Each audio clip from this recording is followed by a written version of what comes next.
Hello दोस्तों। आज हम नया टॉपिक स्टार्ट करने वाले हैं यूटिलाइजेशन ऑफ इलेक्ट्रिकल एनर्जी का। पिछली क्लास में हम बता चुके हैं कि आप लोग के जो लैंप का क्लासिफिकेशन किया गया है, इस लैंप में इनकैंसिडेंट लैंप के बारे में पूरा डिटेल बता दिया हूँ।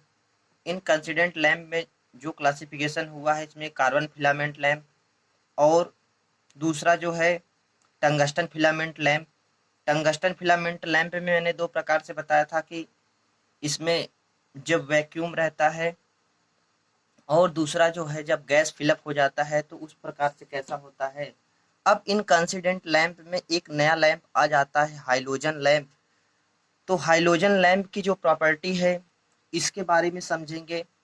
तो जब इसके पहले जो टंगस्टन फिलामेंट लैंप था, उस लैंप में आर्गन और नाइट्रोजन गैस का मिश्रण भरा जाता था।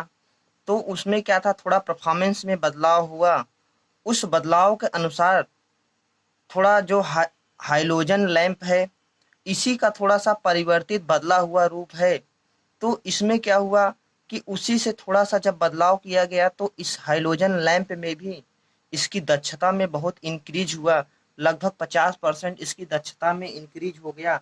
तो इसके बारे में हम लोग समझेंगे कि वहाँ पे जब टंगस्टन फिलामेंट लैंप पे जब गैस फिलअप करते थे आर्गन और नाइट्रोजन का, तो इस आर्गन और नाइट्रोजन यहाँ पे भी इसमें भी फिलअप किया रहेगा आर्गन और नाइट्रोजन।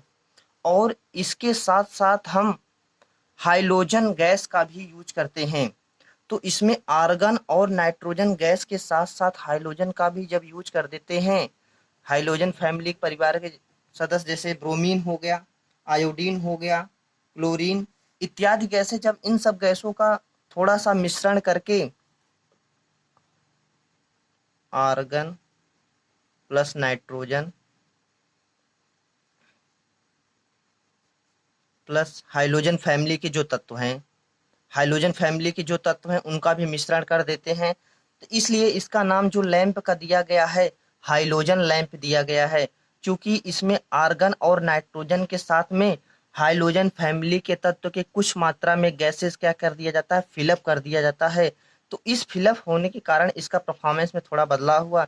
तो इसकी थोड़ा सा हम संरचना की बात कर लेते हैं। जो हाइलोजन लैंप होता है, अब इस हाइलोजन लैंप में भी देखा जाता है कि जो फिलामेंट यूज होता है, इसमें भी फिलामेंट यूज होता है। वह फिलामेंट जो होता है टंगस्टन धातु का बना होता है। तो टंगस्टन धातु का इसमें फिलामेंट होता है। और इस फिलामेंट में जो चारों तरफ कांच से पैक होता है, यह कांच जो होता है वह क्वार्टेज कांच का बना होता है। यह क्या होता है, क्वार्टेज ग्लास का बना होता है। क्वार्टेज क्वार्टेज ग्लास का यह बना होता है। तो क्वार्टेज ग्लास की एक प्रॉपर्टी ये होती है कि यह अधिक तापमान सह सकता है। यह इसकी जो टेम्परेचर बियरिंग कैपेसिटी होती है वह बहुत अधिक होता है, अधिक तापमान सहने के लिए। इसलिए यहाँ पे जो कांच यूज किया गया वह क्वार्टेज कांच होता है। तो इसमें यहाँ पे ये दो टर्मिनल है, कनेक्शन टर्मिनल। ये टर्मिनल क्या होते हैं, यहाँ से आकर के जो फिलामेंट से जुड़े होते हैं, यहीं से विद्युत सप्लाई बाहर से मेन दिया जाता है। और विद्युत सप्लाई के कारण इस फिलामेंट में धारा जब आती है तो यह फिलामेंट गर्म होता है। गर्म होने के बाद इसमें क्या होता है, फिर प्रकाश इमिट होता है। तो इस जो प्रोसेस है वो प्रोसेस कैसे कैसे कार्य करता है इसके बारे में भी समझेंगे। अब हम बताया कि जो ग्लास यूज हुआ है वह क्वार्टेज कांच का यूज हुआ है। और जो ग्लास है यह देखा जाता है बहुत संकीर्ण ट्यूब बना हुआ है, बहुत नैरो ट्यूब बना हुआ है। अब देखेंगे कि जो नैरो ट्यूब बनाया गया है वह किस लिए बनाया गया है। इसका भी कुछ वजह है कि जो नैरो ट्यूब इसमें बनाया गया है, तो नैरो ट्यूब बनाने का ये मुख्यतः कारण था कि जब इसमें आर्गन और नाइट्रोजन के साथ हाइलोजन फैमिली से ब्रोमीन, क्लोरीन और आयोडीन, इन गैसों का जब इसमें यूज किया जाने लगा, कुछ मात्रा में जब गैसों का यूज किए, तो आर्गन नाइट्रोजन के साथ हाइलोजन गैसेस इसके चारों तरफ आ जाती हैं। इस फिलामेंट के चारों तरफ क्या होता था, हाइलोजन गैसेस आ जाती हैं। अब जब जैसे विद्युत सप्लाई देते हैं, जब इसका तापमान बढ़ता है, तापमान बढ़ने के साथ क्या होता था कि इसमें वाष्पीकरण क्रिया प्रारंभ हो जाता था। जो फिलामेंट था, फिलामेंट में क्या होता, वाष्पीकरण क्रिया चालू हो जाता था। तो वाष्पीकरण क्रिया होने के कारण क्या होता था कि इसमें जो फिलामेंट होता था वो कमजोर होकर के टूट जाता था, अर्थात इसकी लाइफ समाप्त हो जाती थी। तो ये जो वाष्पीकरण क्रिया है, जो सभी बल्ब इसके पहले जितने पढ़े हैं उसमें वाष्पीकरण क्रिया प्रारंभ हो जाता था। तो उस वाष्पीकरण क्रिया को दबाने के लिए या कम करने के लिए इसमें क्या किया गया, हाइड्रोजन गैस का यूज किया गया। वह हाइड्रोजन गैस क्या करता है, इस वाष्पीकरण क्रिया को कम कर देता है, वेपराइजेशन क्रिया को कम कर देता है। वह कैसे कम करता है इसके बारे में हम लोग समझेंगे कि किस प्रकार से वह कम कर रहा है जो वेपराइजेशन क्रिया है।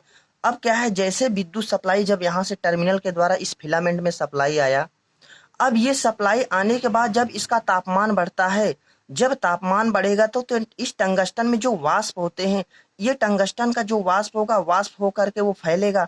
तो फैलने कारण ये हुआ कि जो इसमें हाइड्रोजन गैसें भरी हुई उस वाष्प को दबाने का काम करेगा।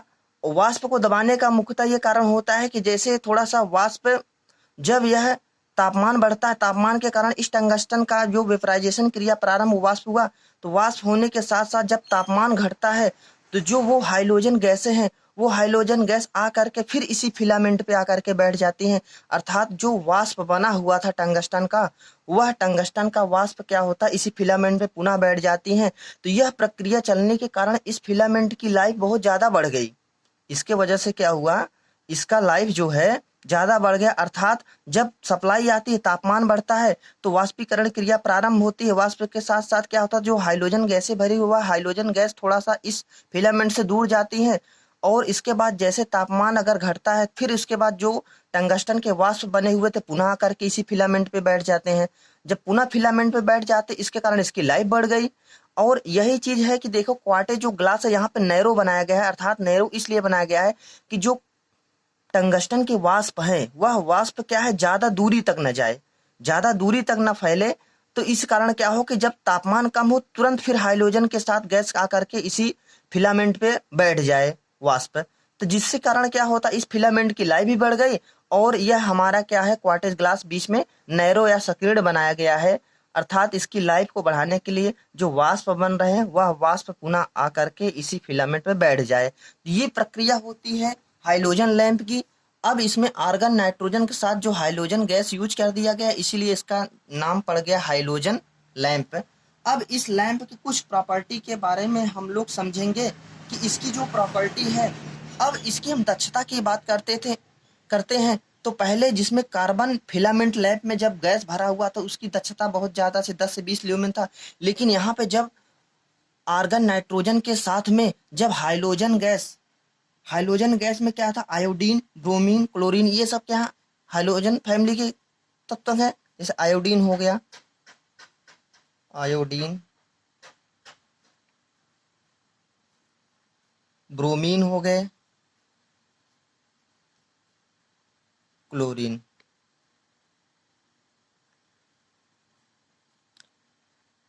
इन तत्वों को आर्गन नाइट्रोजन के साथ ये गैसें जब मिश्रण हो गई तो इसकी परफॉर्मेंस बढ़ गई। अब इसमें देखते हैं कि इसकी जो प्रदीपन इफिशियंसी है वह कितना हो गया। इसके बारे में हम थोड़ा समझेंगे कि जब इसमें आर्गन नाइट्रोजन गैस के साथ ब्रोमीन, क्लोरीन, आयोडीन, ये हाइड्रोजन फैमिली के गैसों का जब इसमें मिश्रण किया गया तो इसकी जो इफिशियंसी है वह 25 से 35 ल्यूमेन प्रति वाट हो गया। 25 से लेकर के 35 ल्यूमेन प्रति वाट हो गया। अर्थात इसकी दक्षता में बहुत परिवर्तन हो गया, लगभग दुगना इफिशियंसी देने लगा जो गैस फील्ड टंगस्टन फिलामेंट थे, ल्यूमेन प्रति वाट। ये चीजें आ गई, इसमें सुधार हुआ कि 25 से लेकर के 35 ल्यूमेन प्रति वाट हो गया। अर्थात इसकी दक्षता में तो बहुत ज्यादा इंक्रीज हो गया। तो अब इसमें देखते हैं ये जो लैंप होता है वो जो बनाया जाता है, अगर एसी विद्युत सप्लाई दे रहे हैं, इस लैंप में 300 वाट के लैंप बनाए जाते हैं, 500 वाट के भी लैंप बनाए जाते हैं और 1000 वाट तक लैंप इसमें बनाए जाते हैं। तो इस प्रकार के जो एसी वाले लैंप होता है, हाइड्रोजन लैंप, 1000 वाट तक के भी बनाए जाते हैं। अब इस लैंप का जो यूज है, इस लैंप का यूज कहाँ कहाँ पे यूज करते हैं। अब इस लैंप का यूज अगर देखा जाए तो जैसे स्टेडियम हो गए, हवाई अड्डे हो गए, रेलवे स्टेशन हो गए, प्रदर्शनी मैदान हो गया, स्विमिंग पूल हो गया, गोदान हो गया, वाहनों की जैसे हेडलाइट होती है, वहां पे इन सब चीजों का यूज किया जाता है। तो हाइलोजन लैंप हमारे जो मुख्यतः जो बड़ी बड़ी हाई इफिशियंसी जहाँ पे देने वाली से 25 से 35 ल्यूमेन प्रति वाट ये दे रहा है, तो वहां पे हम लोग बड़े बड़े स्थानों पर क्या करते हैं, हाइलोजन लैंप का यूज किया जाता है। तो इस आधार पे क्या होता है कि इसमें थोड़ा सा हानियां ये भी है कि अधिक उष्मा, प्रकाश तो देता है लेकिन उष्मा भी अधिक इसमें देता है। और दूसरी चीज ये देखा जाता है कि अगर एलईडी से तुलना किया जाए तो एलईडी से इसकी दक्षता थोड़ा कम होती है। तो ये सब क्या है, इसके डिसएडवांटेज हैं। तो यही हुआ कि जो हमारे गैस मेटलिक फिलामेंट लैंप थे, जो मेटलिक धात्विक फिलामेंट लैंप थे जिसमें टंगस्टन का तंतु यूज किया गया था, तो इसके पहले में आर्गन और नाइट्रोजन का ही यूज करते थे, तो उसकी दक्षता बहुत कम थी। तो इसमें थोड़ा सा वही सुधार करके सिर्फ क्या हुआ, हाइड्रोजन फैमिली के गैस का यूज करके थोड़ा सा इसमें जब मिश्रण कर दिया जाता है तो इसकी दक्षता में बहुत ज्यादा बदलाव आ जाता है, और इसीलिए इसका नाम हाइड्रोजन लैंप दिया गया है। इसका परफॉर्मेंस कार्य तो बता दिए। अब हम नेक्स्ट लैंप की बात करते हैं। जो अगला लैंप है वह है कार्बन आर्क लैंप। अब हम नेक्स्ट टॉपिक पे बात करते हैं, कार्बन आर्क लैंप। अब इस चीज के बारे में समझेंगे कि जो कार्बन आर्क लैंप है इसका नाम कार्बन क्यों पड़ा है। तो सर्वप्रथम हम देखते हैं कि जो कार्बन आर्क लैंप है इसमें मुख्यतः दो इलेक्ट्रोड होते हैं। एक इलेक्ट्रोड ये हो गया और दूसरी इलेक्ट्रोड ये हो गई। तो दो इलेक्ट्रोड इसमें होता है जो दोनों कार्बन पदार्थ के बने होते हैं। अब इन इलेक्ट्रोडों के बीच में विद्युत सप्लाई दिया जाता है, वह सप्लाई डीसी सप्लाई होता है।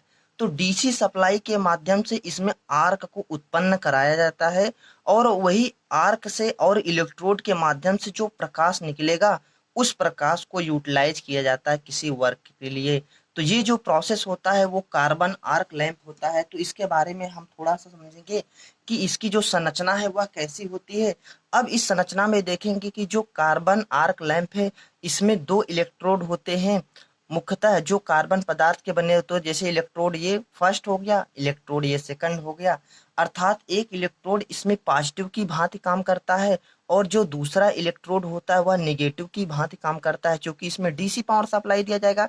तो जिस इलेक्ट्रोड में पॉजिटिव सप्लाई दोगे वो उसका साइज आकार होता है वो ऋण वाले इलेक्ट्रोड से दुगना होता है।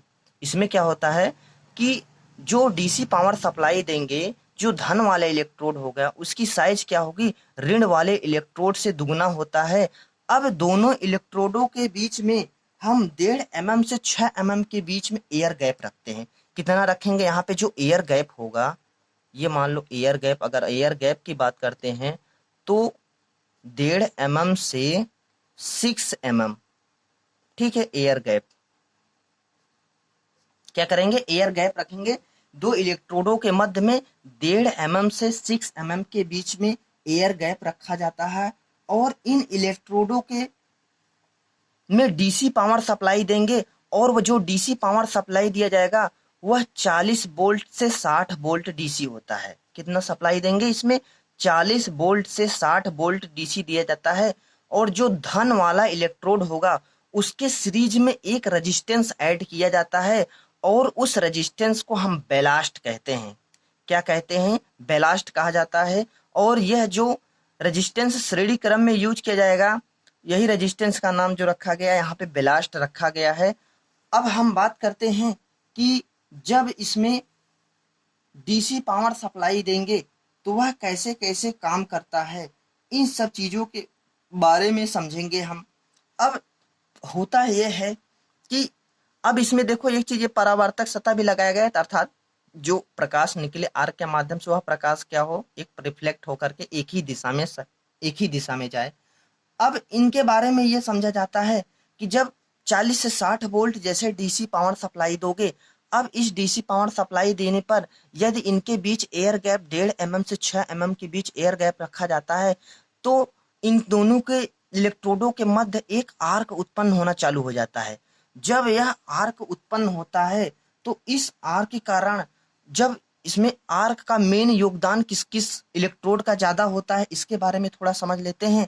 तो जो आर्क उत्पन्न करने का 85% योगदान जो होता है 85% योगदान जो होता है वो पॉजिटिव इलेक्ट्रोड का होता है और 10% जो योगदान होता है वह क्या होता है, निगेटिव वाले इलेक्ट्रोड। अर्थात इसमें जितना प्रकाश इमिट होगा वह 85% जो प्रकाश इमिट करने में सहयोग देता है वह धनात्मक इलेक्ट्रोड देगा और 10% जो प्रकाश इमिट करने का योगदान देता है वह ऋणात्मक देता है और जो आर्क के द्वारा प्रकाश उत्पन्न होता है वह केवल 5% अर्थात 5% जो प्रकाश निकलता है इसमें वह आर्क के द्वारा उत्पन्न होता है, 85% धन इलेक्ट्रोड और 10% ऋण इलेक्ट्रोड के द्वारा उत्पन्न होता है। और इसमें तापमान की अगर बात करते हैं तो लगभग 3500 से 4000 डिग्री सेंटीग्रेड जो तापमान होता है वो धन इलेक्ट्रोड का होता है। अर्थात इनमें पावर सप्लाई पॉजिटिव दिया इधर, तो ये जो धन वाला इलेक्ट्रोड होगा अगर इसके तापमान की बात किया जाएगा तो 3500 से लेकर के 4000 डिग्री सेंटीग्रेड इतना तापमान क्या होता है, धन इलेक्ट्रोड को होता है। अगर वहीं ऋण इलेक्ट्रोड की बात करते हैं, जो ऋणात्मक वाला इलेक्ट्रोड होगा अगर इसका तापमान देखा जाता है तो इसका तापमान लगभग 2000 डिग्री सेंटीग्रेड पहुंचता है। तो ये तापमान की वजह से जब इसका तापमान ज्यादा है तो प्रकाश ज्यादा ये इमिट कराएगा, अर्थात 85% प्रकाश ये इमिट कराता है और इसमें 2000 डिग्री सेंटीग्रेड तापमान है तो 10% सहयोग जो होता है ऋणात्मक इलेक्ट्रोड को होता है और जो 5% आर्क के कारण जो प्रकाश निकलता है इसमें 5% सहयोग जो आर्क का होता है। तो इन सब चीजों का कॉम्बिनेशन होकर के प्रकाश निकलता है। अब हम बात कर लेते हैं कि जो इसकी इफिशियंसी है, ल्यूमिनस इफिशियंसी है वह कितनी होती है। तो इसकी जो दक्षता होती है 20 ल्यूमेन प्रति वाट होता है। इसकी दक्षता कितना होता है, 20 ल्यूमेन प्रति वाट होता है जो कार्बन आर्क लैंप होता है। अब इस लैंप का यूज जनरली हम लोग सिनेमा प्रोजेक्टर में, सिनेमा हॉलों में, सिनेमा प्रोजेक्टर में यूज करते हैं। इसका यूज सिनेमा प्रोजेक्टर में। और दूसरी चीज होती है सर्च लाइट में। कहाँ पे यूज करेंगे, सर्च लाइट में इसका यूज किया जाता है। ये होता है कार्बन आर्क लैंप। अच्छा, इस लैंप में थोड़ा सा हानिकारक चीजें समझ लेते हैं कि इनमें हानि क्या होता है। जैसे समय बीतता है तो जो कार्बन इलेक्ट्रोड होते हैं वो थोड़ा सा मतलब इनकी जो मात्रा होती है घटती चली जाती है। तो साइज मतलब घटता है या इनकी क्वांटिटी क्या होती है घटती चली जाती है, तो समय के अनुसार इसको बदलना पड़ता है। इस आर्क को समय के अनुसार बदलना पड़ता है, अर्थात जो आर्क के इलेक्ट्रोड होते हैं वो धीरे धीरे प्रकाश के साथ साथ इनमें खत्म होना चालू हो जाता है, या कह सकते हैं कि धीरे धीरे ये डिसअपियर होना चालू हो जाता है। और दूसरी चीज ये है कि इस लैंप में पराबैंगनी किरणें का भी उत्पादन करती है। ये जो लैंप है, ये लैंप में क्या होता है अल्ट्रावायलेट किरण भी निकालता है जो हानिकारक होता है। ये क्या है, इसका डिसएडवांटेज है। और दूसरी चीज ये क्या मैंने बताया कि इलेक्ट्रोड को समय के अनुसार बदलना पड़ता है। तो ये जो प्रॉपर्टी होती है वो हमारी कहलाती है कार्बन आर्क लैंप। अगर और नेक्स्ट टॉपिक पर हम अगले क्लास में बात करेंगे आप लोग से, जो गैसियस डिस्चार्ज लैंप है उस गैसियस डिस्चार्ज लैंप के बारे में हम बात करेंगे। तो आज तक इतना ही क्लास में।